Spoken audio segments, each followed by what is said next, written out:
Luar biasa, perusahaan ini pendapatannya naik triliunan rupiah. Tetapi sayang, labanya hampir tidak bergerak. Itulah yang terjadi pada salah satu emiten migas milik Grup Pertamina, PT Elnusa Terbuka, dengan kode saham ELSA. Pada tahun 2025, pendapatan perusahaan ini melonjak lebih dari 1 triliun rupiah. Namun laba bersihnya hanya naik kurang dari 1%. Pertanyaannya sederhana, kemana sebenarnya uangnya pergi? Apakah ini tanda efisiensi yang melemah? Atau justru bagian dari strategi ekspansi yang lebih besar?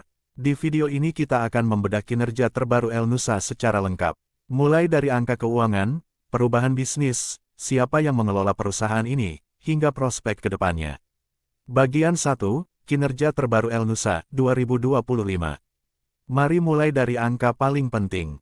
Berdasarkan laporan keuangan yang dirilis tanggal 5 Maret tahun 2026, PT Elnusa Terbuka mencatat pendapatan 14,49 triliun rupiah, naik 8,25% dibanding 2024 yang sebesar 13,39 triliun rupiah. Namun di sisi lain, laba bersih 718,41 miliar rupiah.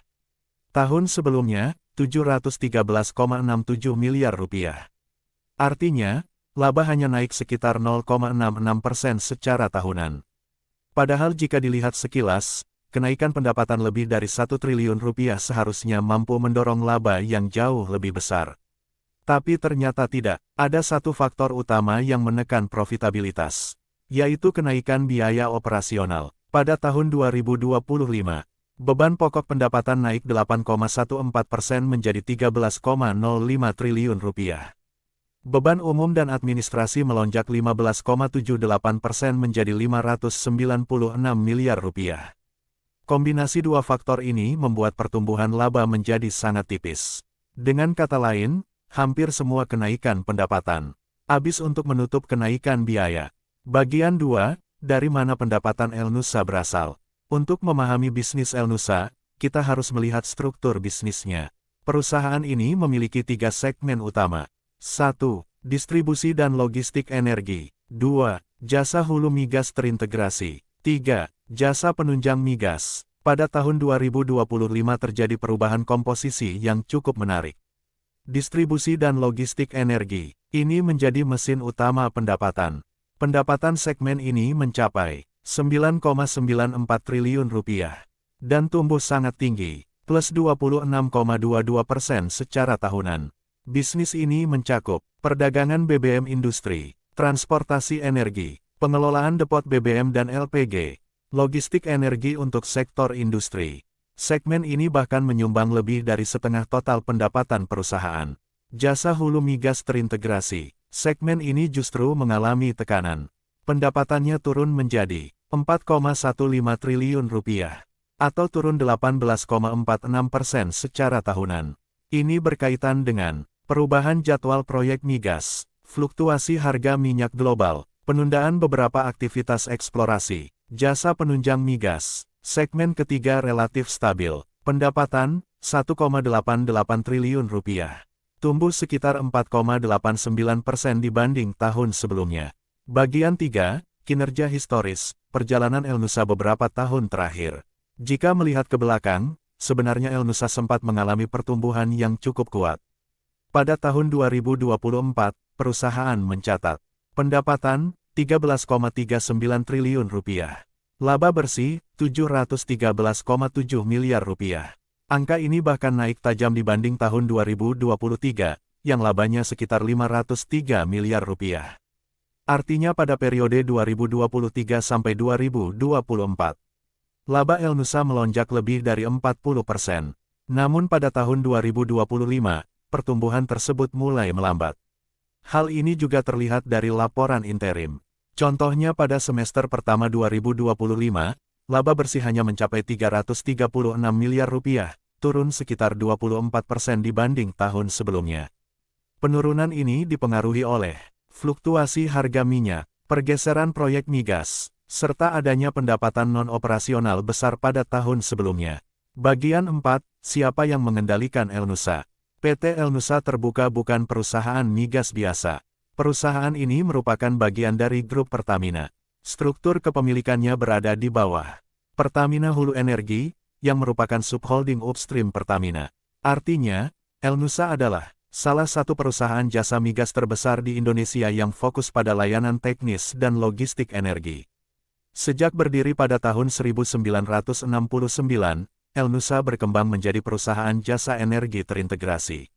Aktivitasnya mencakup survei seismik, wirelin services, well testing, hydraulic workover, pengelolaan logistik energi, perdagangan BBM industri. Dalam operasional hulu migas saja, Elnusa telah melakukan survei seismik 3D lebih dari 564 km persegi. Lebih dari 7.400 aktivitas well testing. Ratusan pekerjaan wirelin dalam 1 tahun. Dengan kata lain, Elnusa adalah tulang punggung layanan teknis migas di Indonesia. Bagian 5, valuasi saham Elsa. Menariknya, meskipun laba stagnan, valuasi saham Elsa sebenarnya tergolong cukup murah. Berdasarkan harga penutupan saham sekitar Rp875 per saham, rasio Price to Earnings Ratio (PER) sekitar 8,89 kali. Sebagai perbandingan, rata-rata perusahaan di sektor yang sama diperdagangkan di sekitar 24 kali per. Artinya secara valuasi, saham Elsa masih berada di bawah rata-rata industri.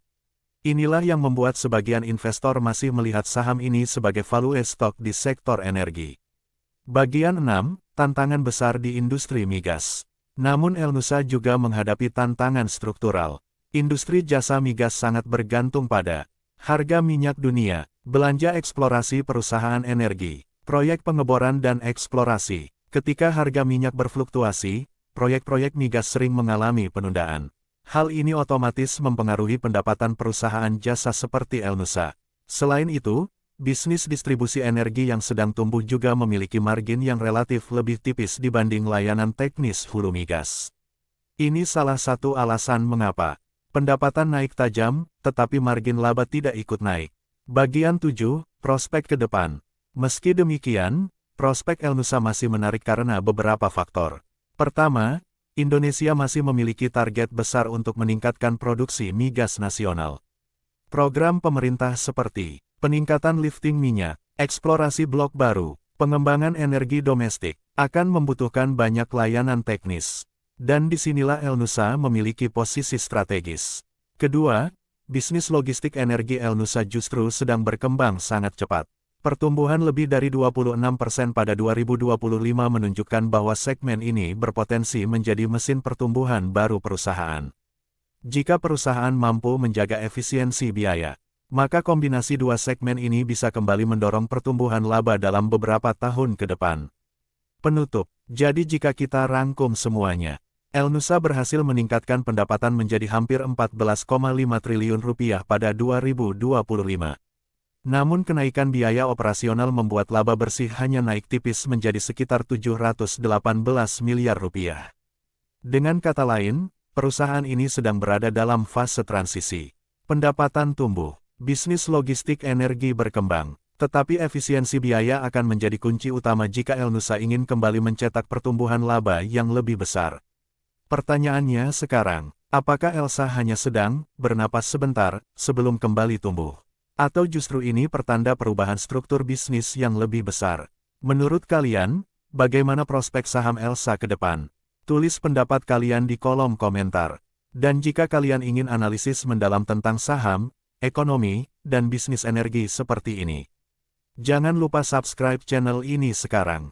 Karena di channel ini, kita tidak hanya membaca berita, kita membedahnya, sampai benar-benar paham apa yang sebenarnya terjadi. Sampai jumpa di video berikutnya. Semoga sehat selalu dan salam sukses.